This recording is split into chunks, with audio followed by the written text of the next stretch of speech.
시청자 여러분 안녕하십니까? 건강한 생활 습관을 지켜드리는 건강 뉴스 시작하겠습니다. 내년 건강보험료율이 3.2% 인상됩니다.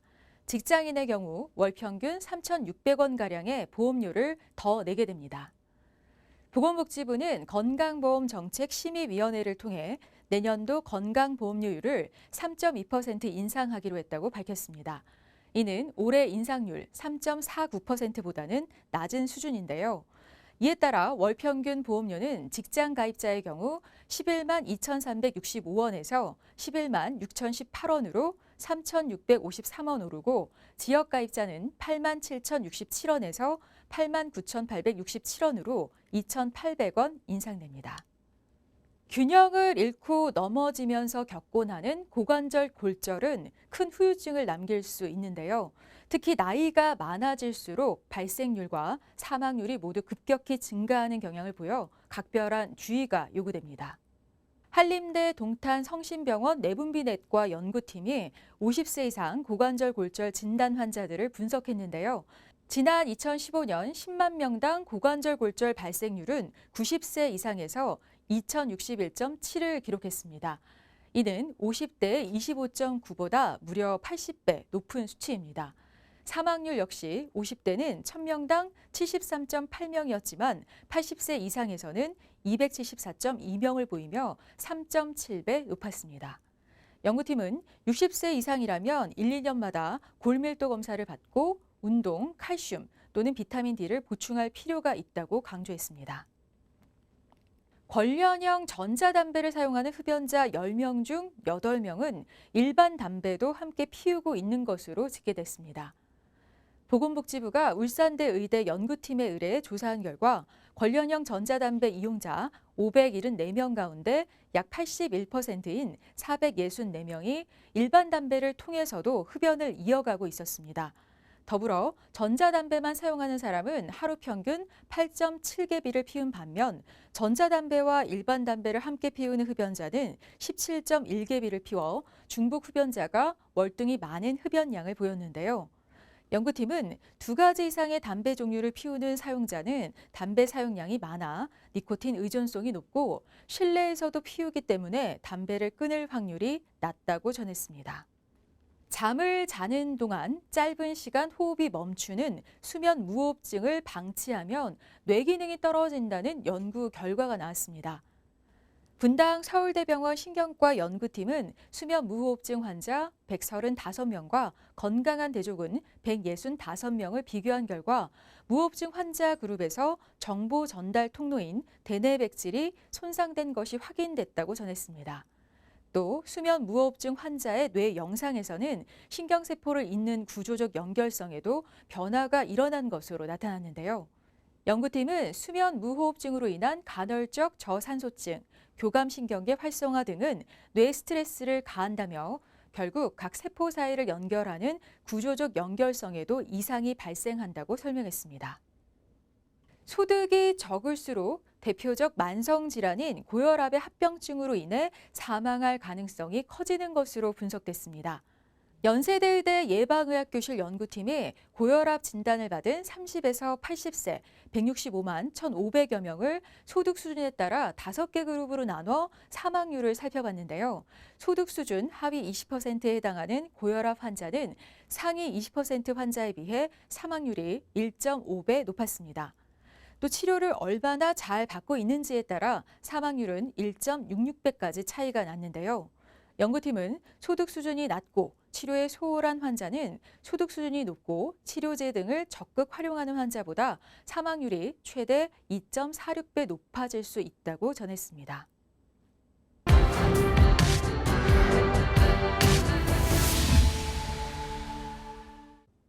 물을 평소에 너무 적게 마시면 걸릴 수 있는 질환이 있습니다. 요로결석인데요. 통계에 따르면 이 요로결석 환자는 비뇨기과 입원 환자 가운데 가장 큰 비율인 25%가량을 차지할 정도로 비교적 흔한 비뇨기 질환입니다. 요로는 콩팥과 요관, 또 방광, 요도로 구성되어 있습니다. 소변이 만들어지고 이동하고 때론 저장하는 역할을 합니다. 콩팥에서 만들어지는 소변에는 칼슘이나 수산 등이 녹아 있는데 이런 무기질이 뭉쳐져서 돌처럼 단단한 결정체가 된 게 결석입니다. 이 결석이 요로에 걸리면서 소변 배출이 막히는 그 질환이 요로결석이죠. 그 통증은 출산 고통과 맞먹을 만큼 극심하다고 합니다. 이 통증도 통증이지만 제대로 치료를 받지 않을 경우 콩팥 장애가 생기는 신부전 또는 콩팥에 세균이 감염돼 발생하는 신우신염 등이 생겨 일이 커질 수 있습니다. 요로결석은 특히 체내 수분 손실이 많은 무더운 여름철에 환자가 몰립니다. 땀을 많이 흘려 수분이 부족하면 소변이 농축돼 요로결석이 발생하기 쉬운 환경이 만들어집니다. 수분 부족 외에도 요로결석의 원인은 다양한데요. 유전과 나이, 식이습관, 근무 형태, 비만, 요로 감염 등이 영향을 미칩니다.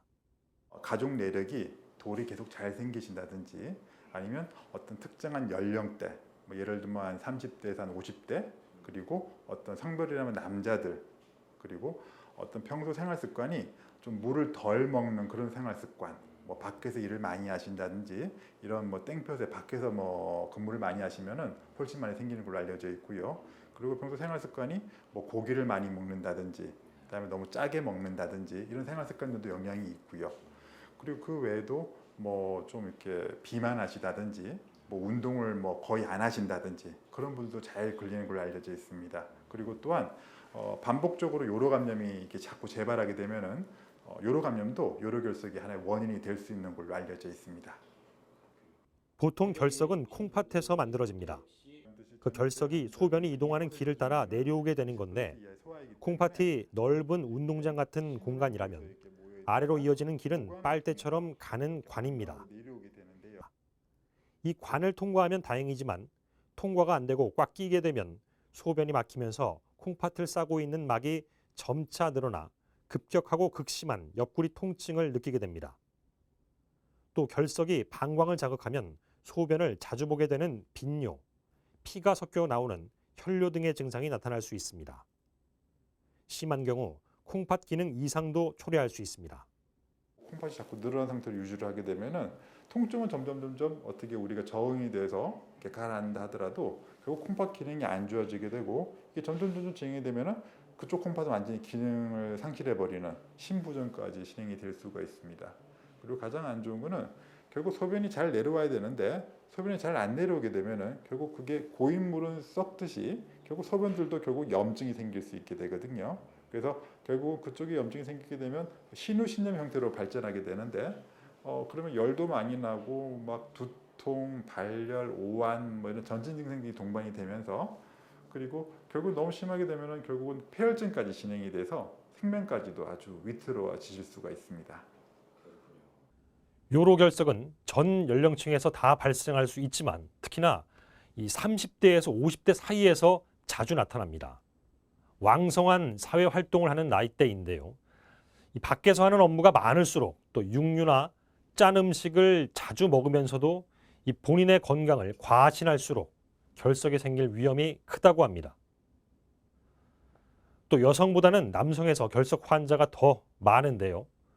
결석의 성분 중 가장 흔한 게 이 칼슘과 수산이라는 성분인데 남성 호르몬이 간에서 수산의 생성을 더 촉진하는 것으로 알려져 있습니다. 현재 복용 중인 약이 결석을 더 잘 생기게 할 수도 있습니다. 스테로이드라든지 항암제, 이뇨제 같은 것들이 해당됩니다.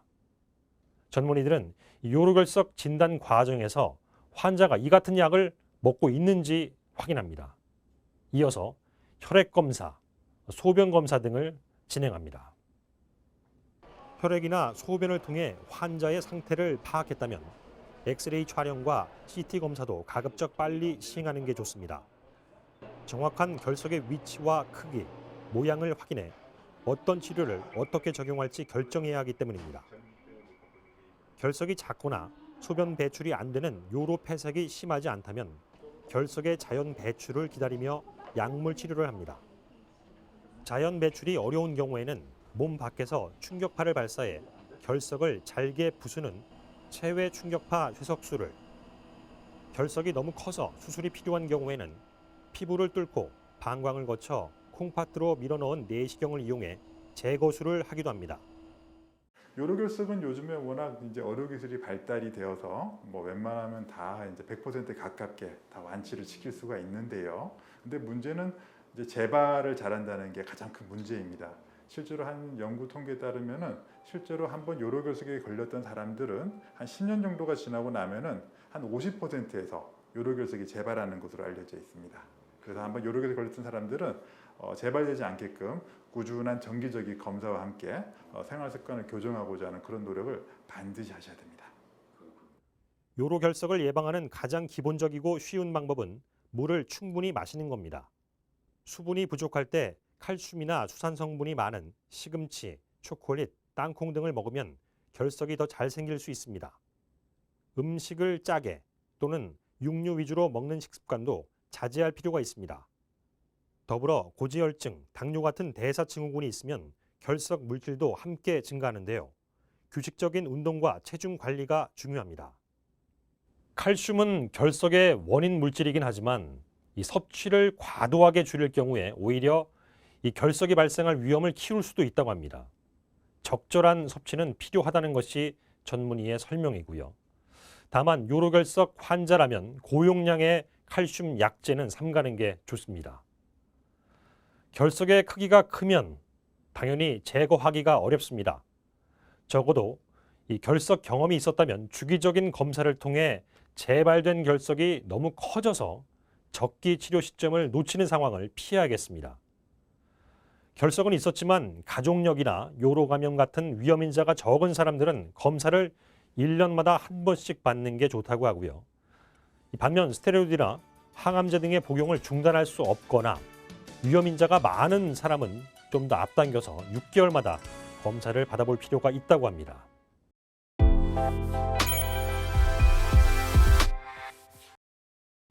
물건을 둔 장소나 사람들의 이름을 깜빡하는 건망증. 되게 사소한 건망증은 질병으로 보지는 않습니다. 하지만 건망증과 함께 빈번한 음주 습관이 있거나 편두통이 잦고 치매 가족력이 있는 40대 이상의 성인이라면 젊은 치매를 의심해 볼 수 있는데요. 65세 이전에 발병하는 젊은 치매를 초록이 치매라고 합니다. 빠르면 30대에서도 이런 젊은 치매가 나타나는데요.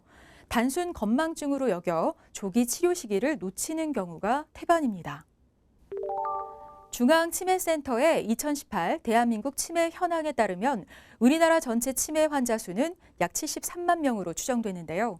이 중 65세 미만의 초록이 치매 환자 수는 약 7만 명으로 전체 치매 환자의 9.7%를 차지합니다.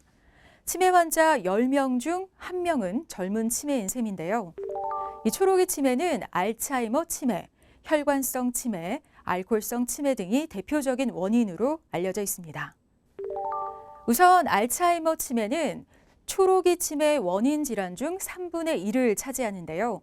가족력이 흔하며 부모 중 어느 한쪽이 알츠하이머병 유발 유전자를 가지고 있는 경우 자녀에게 유전될 확률이 50% 가까이 된다고 합니다. 혈관성 치매는 뇌혈관이 막히거나 음주 등 나쁜 생활 습관에 의해 발생하는 치매인데요. 초록이 치매 원인 질환 중 2번째로 흔합니다. 어린 나이에 뇌졸중이 발생하고 전조를 동반한 편두통이 흔하게 나타나며 뇌 MRI에서 백질병변이 보다 광범위하고 다양하게 나타나는 게 특징인데요. 평균 발생 연령은 30대로 매우 젊습니다. 음주 또한 치매 주요 원인인데요. 음주로 인한 이 알코올성 초록이 치매는 약 10% 정도로 음주 후 소위 필름이 끊기는 현상이 자주 반복된다면 치매의 위험이 높은 것으로 봐야 합니다. 이 같은 초록이 치매는 노인성 치매에 비해 진행이 빠르고 심하게 나타나는 것으로 알려져 있는데요. 인지 기능 및 일상생활 수행 능력의 저하가 생산적 활동이 왕성한 연령대에 나타남에 따라 환자는 직업 경력이 단절되고 이로 인한 경제적 어려움에 처하게 될 가능성이 높습니다. 때문에 환자와 보호자가 경험하는 스트레스와 좌절감은 더 클 수밖에 없는데요. 하지만 나이가 젊다는 이유로 초기에 알아채지 못해서 조기에 치료 시기를 놓치는 경우가 적지 않습니다. 해서 일상에서 치매를 예방하는 생활 습관이 필요한데요. 일상에서 치매를 예방하는 생활 습관이 필요한데요. 일상에서 지키는 치매 예방 수칙. 우선 고혈압이나 당뇨, 심장병, 높은 콜레스테롤이 있다면 적극 치료해야 하고요. 과음이나 흡연은 금물입니다. 우울증이 있다면 전문의와 상담을 통해 치료를 해야 하고요. 즐겁게 할 수 있는 일이나 취미 활동을 지속하는 게 좋습니다. 또한 일상에서 머리 부상을 주의해야 하고 필요 이상의 약물에 의존하는 습관은 버려야 합니다. 환경이나 생활 방식을 급격하게 바꾸는 혼란은 피하는 게 좋고요. 의식주는 독립심을 갖고 스스로 처리해야 합니다. 체력에 맞게 일주일에 3일 이상, 하루 30분 이상 규칙적으로 운동을 하고 건강한 식이 습관을 지키는 것도 중요합니다.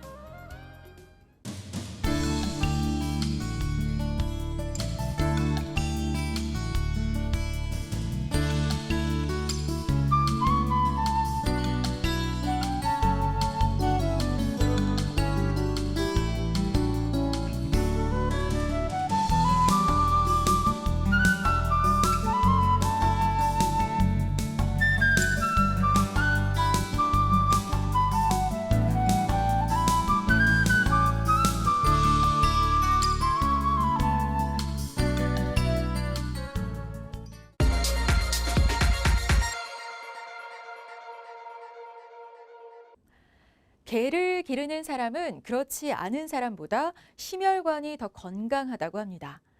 개를 기르는 사람은 일반적으로 더 많은 신체 활동을 하고 좋은 식이 습관을 지녔을 가능성이 높다는데요.